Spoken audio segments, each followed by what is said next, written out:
actually want the IOC to explain what neutrality is, because the IOC said they're going to look at a way for athletes from Russia and Belarus to be able to compete as neutral athletes marching under the Olympic flag. This came as a softening of the IOC stance after the UN took a resolution saying that no international sporting event should be used to discriminate in any way. And athletes, after all, have no say in what their governments do with regard to going to war. We've had Russian and Belarusian athletes competing here at the Australian Open. We've seen Aryna Sabalenka win the Australian Open. As a neutral. As a neutral, yeah. And there was no problem with the Australian government allowing her to come in, and many other competitors. But this group now is toughening their stance, and they're going on a lot of push from Vlodymyr Zelenskiy, the president of Ukraine, who has actually already said he would like to see a boycott if athletes from Russia and Belarus are allowed to compete as neutral. So this latest statement says, what is a neutral? We'd like the IOC to explain that. The fact is there have been neutrals competing because of other wars previously. It dates back to 1992. And of course, this came on the back of a boycott era of the 1980s.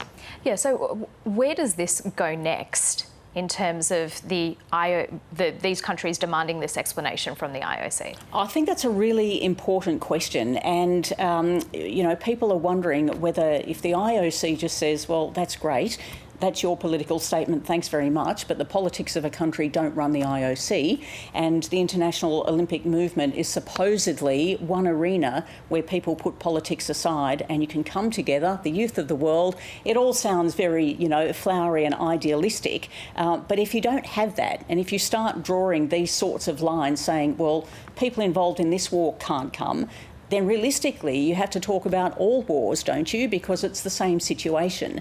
And so the IOC has been working very closely with the athletes in Ukraine. They have been helping fund them so they can continue to train for Paris. They have also said they completely do not agree with Russia's invasion and the war in Ukraine. So they've made that stance very clear.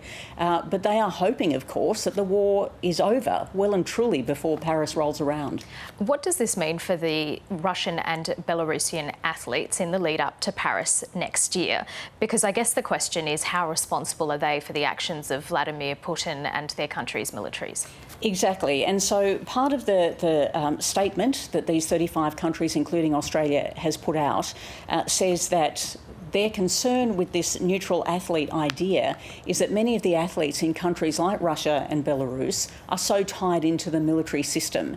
And that is true. There are countries where, you know, the sports teams, the sports facilities, the sports competitions are very closely aligned with military training, which is very different to our system.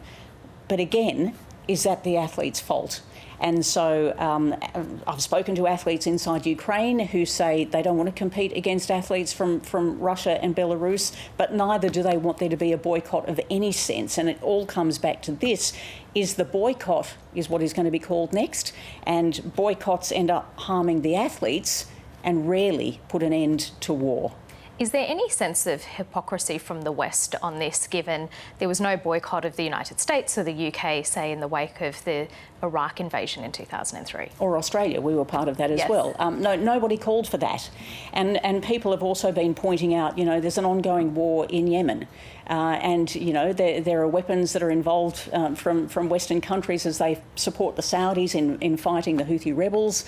There's a civil war that's been going on in Ethiopia with 600,000 deaths, and nobody's talking about those Olympic committees. The IOC itself is also concerned with what's going on in Afghanistan and what looks like imploding in Iran. So the IOC's got a huge plate at the moment with all of these controversies taking place, and we can see that, as usual, sport and politics really do mix, and the politicians are making their voice heard.